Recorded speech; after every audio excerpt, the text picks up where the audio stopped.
Hola a todos, bienvenidos a la clase de español de Huchan. Soy Pablo y voy a ser vuestro profesor de español.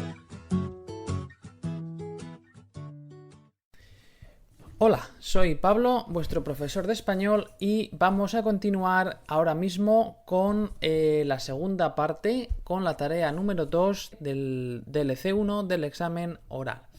Vale, como decía anteriormente, la tarea 2 es una tarea que hemos tenido tiempo para preparar anteriormente. Durante esos 20 minutitos de preparación, los últimos 4 o 5 minutos pues los habíamos dedicado precisamente a preparar esta parte, la tarea 2. A ver, la tarea número 2, os recuerdo, es una conversación sobre un tema. En este caso está claro que el tema es el pacto educativo, el compromiso educativo o la reunión sobre temas educativos que ha tenido lugar en Latinoamérica para este, pues para este plan de 10 años, ¿no? Este era el tema. Entonces la conversación va a girar sobre este tema. La duración de esta tarea ronda aproximadamente los 4 a 6 minutos, ¿de acuerdo? Es un debate un poquito formal en la que el candidato pues expresa su opinión o habla también un poco de la opinión del autor del texto. ¿En qué nos fijamos o en qué se fija el examinador en esta tarea? Pues sobre todo la capacidad de argumentar formalmente y de responder a una serie de preguntas, a una serie de comentarios y argumentaciones contrarias pues de carácter complejo. Esto es continuamente preguntas, comentarios por parte del examinador y tu respuesta como estudiante, ¿no? Es decir, ¿qué tienes que decir sobre este tema? ¿Vale? También es posible, bueno, pues que el examinador se salga un poquito del guión y te haga preguntas en un sentido más amplio, preguntas relacionadas con la educación, ¿de acuerdo? O sea, no van a ser todas las preguntas o no tienen por qué ser todas las preguntas estrictamente relacionadas con el texto que has visto anteriormente, ¿vale? Bueno, pues el ejercicio de esta parte, o lo que vamos a hacer ahora, va a ser una serie de preguntas y respuestas. Una serie de preguntas que te puede hacer en función de este texto. Lo vamos a hacer de la siguiente manera, ¿vale? Yo voy a hacer la pregunta como si yo fuese el examinador y a continuación voy a decir para la grabación. Entonces tú lo que vas a hacer es le das al botón de pausa y contestas. Contestas como si yo te estuviese preguntando en el examen. A continuación, yo, bueno, pues voy a darte un modelo de respuesta, un ejemplo de respuesta que podría ser posible para ese tipo de pregunta, ¿vale? Eso no quiere decir que tu respuesta esté mal, esto es distinto, o sea, cada persona pues puede responder algo diferente y todo ello es igualmente válido. Vale, ¿estás listo? Bueno, pues el examinador te va a decir, hemos terminado la tarea número 1 y ahora comenzamos la tarea número 2. Y a partir de aquí comienza con la primera pregunta. Te repito, es importante lo siguiente. Al principio del examen te había dicho que si no has o si no estás familiarizado, ¿no? con el español de Latinoamérica, indica a tu examinador que quieres utilizar la forma tú. Digo esto porque a la hora de responder a estas preguntas lo vamos a hacer así. Yo te voy a preguntar utilizando el tú. Y tú me respondes a mí utilizando de nuevo ese mismo tú. Primera pregunta. ¿Qué papel crees que los padres tienen en el desarrollo educativo de los hijos? Vale. Para un momento la grabación y responde o escribe la respuesta que pretenderías dar, que intentarías dar a esta pregunta.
Un ejemplo de respuesta que se podría dar a esta pregunta es la siguiente.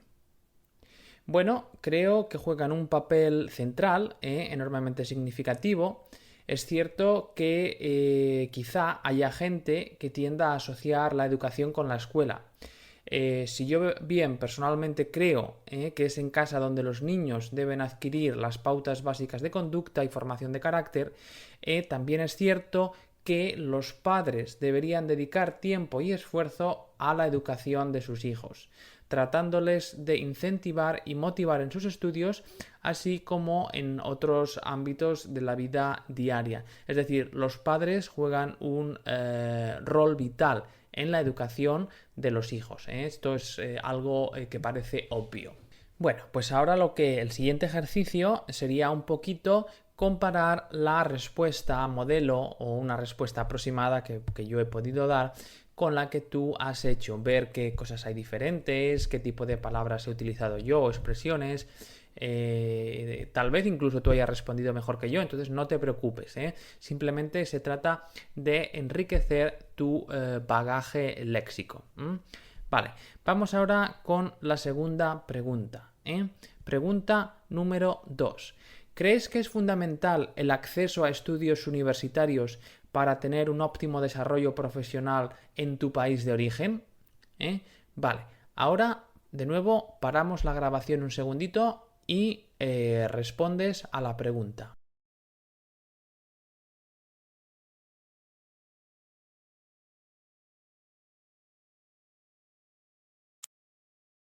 Bueno, y esta sería la respuesta que se podría dar, una respuesta pues bastante elaborada, un poco compleja. Es difícil que se dé una respuesta como esta, como la que te voy a dar ahora, pero bueno, no es imposible. Entonces, atento. Esta sería mi respuesta. Lo cierto es que en una sociedad tan competitiva como en la que vivimos, tener estudios universitarios pues indudablemente supone una gran ayuda. De hecho, dichos estudios universitarios contribuyen no solo a incrementar las opciones de obtener un mejor empleo, sino también le permiten al individuo un desarrollo integral, es decir, disponer de mayores conocimientos referidos a su campo de estudio, al mismo tiempo que se experimenta pues, una vida universitaria con lo que todo esto conlleva, un mayor círculo de amistades, esfuerzo en la época de exámenes, un estilo de vida distinto a la que se solía llevar en el bachillerato. Entonces, obviamente, hay una diferencia muy significativa. Ahora bien, también es cierto que hay personas que tienen estudios universitarios y acaban dedicándose a una profesión sin ningún tipo de relación con la que se había estudiado. Y también hay personas que en el otro extremo, sin tener carrera universitaria o que no han llegado a terminar sus estudios universitarios, pues han hecho fortuna de dinero en distintos empleos. Todos conocemos casos muy, muy famosos, ¿no? Por ejemplo, en China, pues el fundador de la web de Taobao, o podríamos hablar del fundador de la web Facebook, que serían pues un poquito ejemplos significativos. Por tanto, pues tampoco puede afirmarse rotundamente que los estudios universitarios son algo como un requisito o garantía de cara a un óptimo desarrollo profesional en mi país de origen. Bueno, continuamos ahora con una tercera pregunta que te puede realizar el examinador. ¿Crees que es importante que el gobierno de un país efectúe esfuerzos presupuestarios en educación? Vale, para ahora la grabación y contesta a esta pregunta.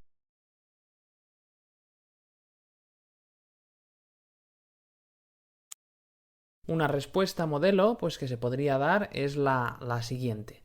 Sin lugar a dudas, la educación es uno de los pilares de la sociedad. En mi opinión, una educación de calidad y accesible a todos los ciudadanos, como mínimo hasta los 18 años, debería ser una realidad más que un objetivo. Por lo tanto, me parece fantástico que el gobierno de un país no escatime en recursos a la hora de garantizar dicha educación. Uno de los problemas más graves de este mundo es el aún muy significativo número de niños no escolarizados. o escolarizados hasta edades muy tempranas, sobre todo en determinadas regiones. Y personalmente creo que se debería intensificar tanto los esfuerzos efectuados por los gobiernos nacionales como, y esto es muy importante, las ayudas internacionales en relación a esta cuestión que estamos analizando. Vale, vamos ahora con la pregunta número 4. A veces hay 3 preguntas, si la respuesta que das es muy larga o das una respuesta breve, pero bueno, pues te hace una contrapregunta, un contraargumento. Pero bueno, en este caso, pues como no hay esta iteratividad, esta diálogo que se da entre examinador y estudiante, pues lo vamos a hacer así. Vamos a hacer 5 preguntas, 5 o 6 preguntitas y ya está. Vale, la pregunta siguiente es: ¿qué opinas de los programas de becas que hay en algunas universidades? Para la grabación y de nuevo responde a esta pregunta.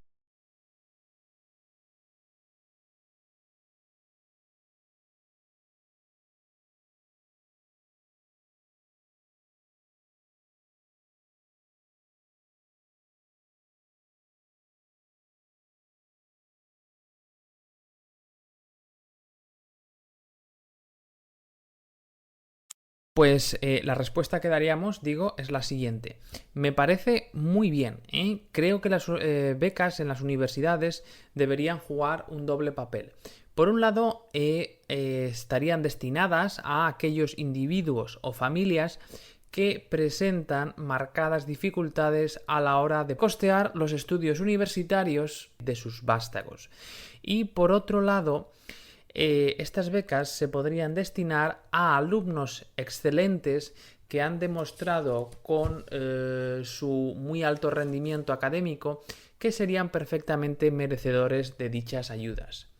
Creo que tales incentivos económicos podrían contribuir a la mejora tanto del rendimiento académico en no pocos de los casos, como a la vez podría ser un enorme beneficio para la sociedad, ya que esto permitiría incorporar al mercado laboral a trabajadores altamente cualificados. Esta podría ser una respuesta, ¿no? Yo entiendo que cuando estás en el momento del examen es bastante difícil hacer una respuesta tan elaborada, pero te puede dar una serie, como digo, de palabras, expresiones que tú puedes anotar y utilizar. Vale, vamos ahora mismo a la última pregunta que se te podría formular, un ejemplo de última pregunta. Vale, la última pregunta sería la siguiente: ¿estás a favor de proyectos comunes en el ámbito educativo o crees, por el contrario, que cada país debería disponer de sus propios planes educativos?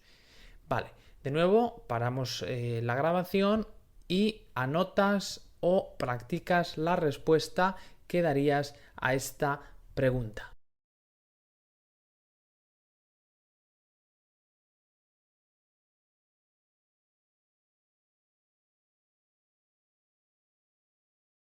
Bueno, yo a título personal he de decir que no creo que los proyectos comunes en el ámbito educativo tengan por qué ser perjudiciales. De hecho, si se enmarcan en países ya intrínsecamente relacionados, por ejemplo en la Unión Europea, donde hay un vínculo común, o en los países iberoamericanos, pues por poner 2 ejemplos, esto puede ser algo útil y muy eficaz.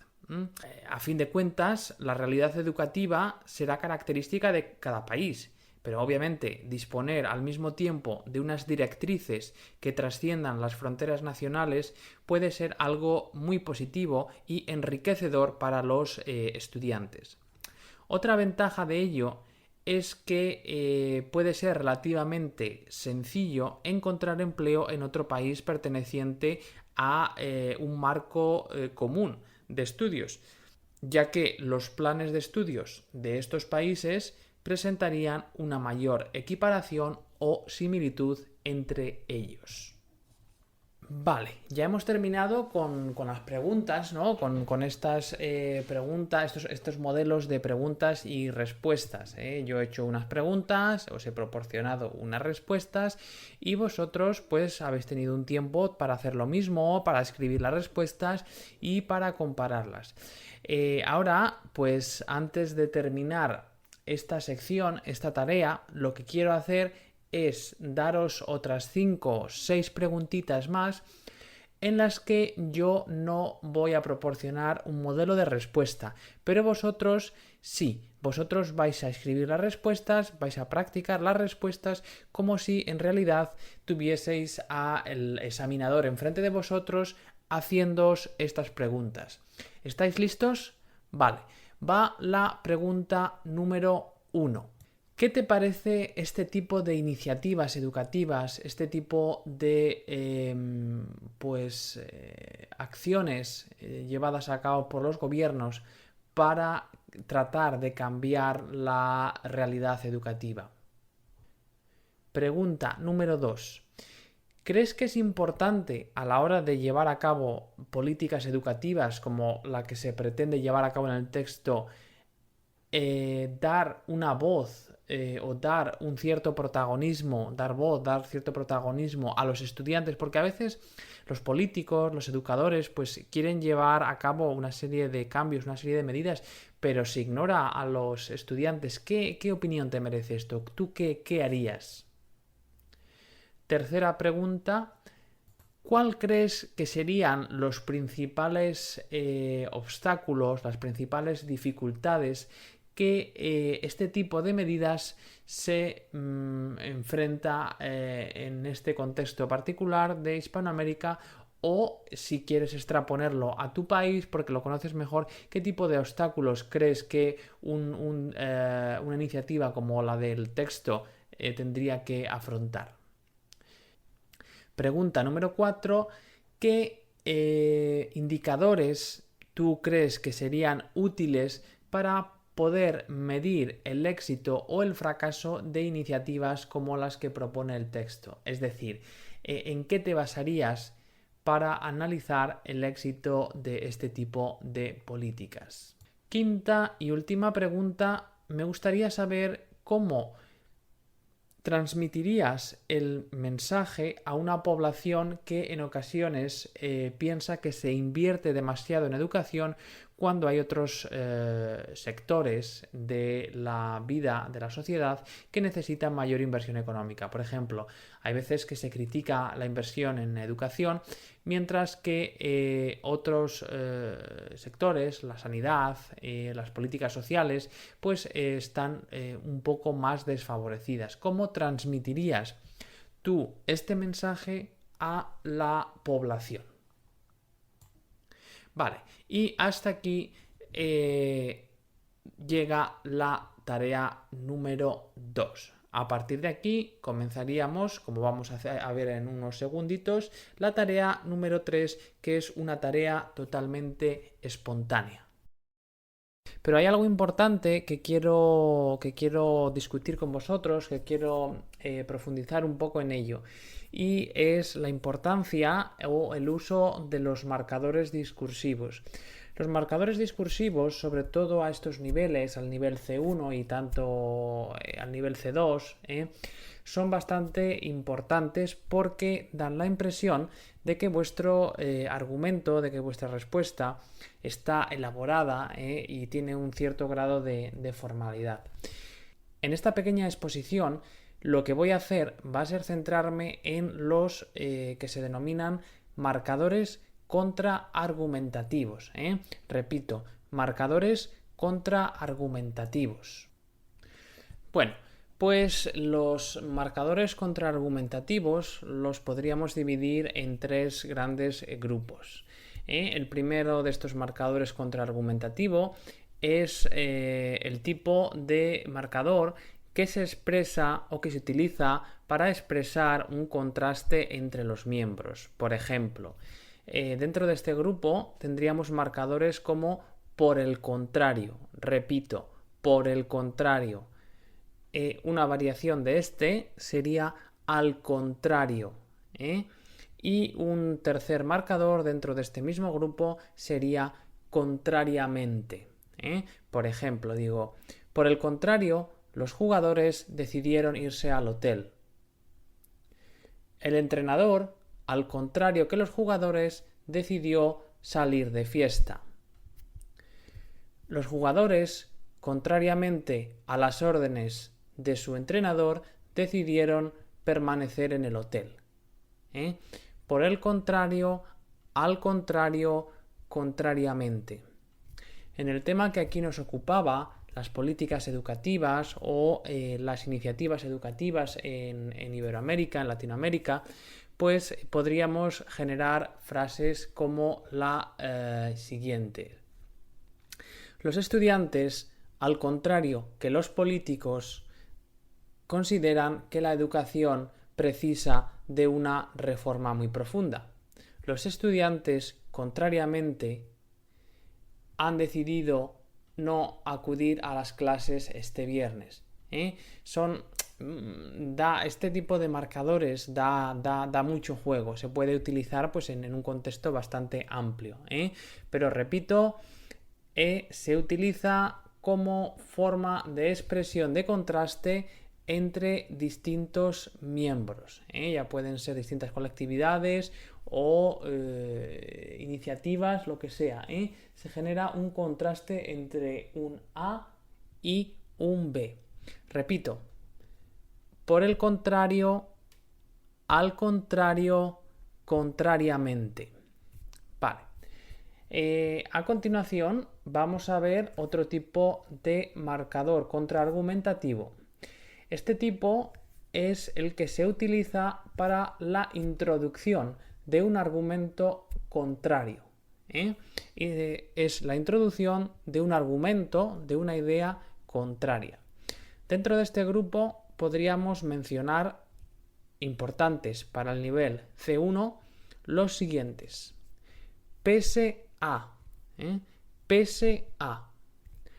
Ahora bien. Ahora bien.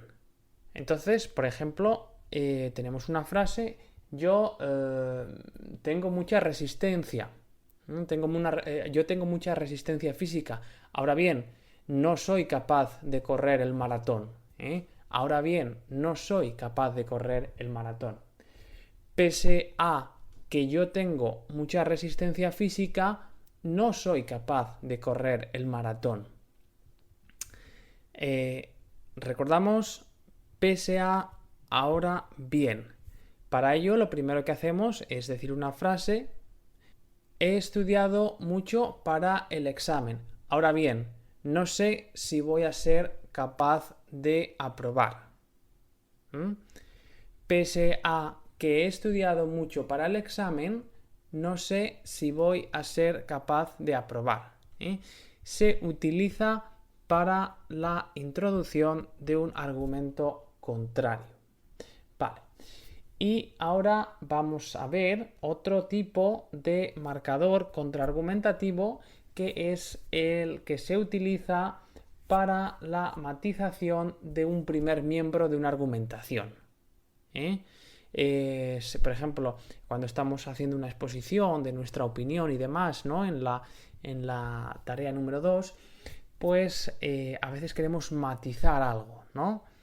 Y uno de estos marcadores muy importante, yo creo que es el más útil aquí, sería con todo. Con todo. Por ejemplo, hace mucho tiempo que no nos vemos. Con todo, te sigo echando mucho de menos. El profesor vino a clase enfermo. Con todo, fue capaz de dar la clase hasta el final. Estamos matizando una circunstancia, un elemento de la primera parte de nuestra argumentación. Repito, un resumen general. Marcadores discursivos se utilizan para dar cohesión a nuestro texto, a nuestro discurso. ¿De acuerdo? Los que nos interesan aquí son contraargumentativos porque nos vale para matizar información, para expresar nuestra opinión. Podríamos hablar de 3 grandes tipos. El primer tipo, expresión de contraste entre los elementos que hemos presentado en nuestra exposición. El segundo tipo, la introducción de un argumento contrario a la primera idea que hemos presentado, ¿no? Y el tercer tipo es la matización de una idea, de un primer elemento que hemos introducido en nuestra argumentación. Estas son las características generales. Yo te sugeriría que ahora pues parases unos segunditos y tratases de construir una frase con estos tres. Por el contrario, al contrario, contrariamente. Vale. Segundo tipo, pese a, ahora bien. De nuevo, paramos unos segunditos y tratamos de construir un par de frases que tenga sentido, que ganes cierta agilidad en el uso de estos marcadores. Y el tercer tipo es la matización del primer miembro de la argumentación, que es simplemente a este nivel vamos a aprender con todo. De nuevo, paramos unos segundos y vemos una frase con todo. Vale.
Vale, estos son los principales marcadores contraargumentativos.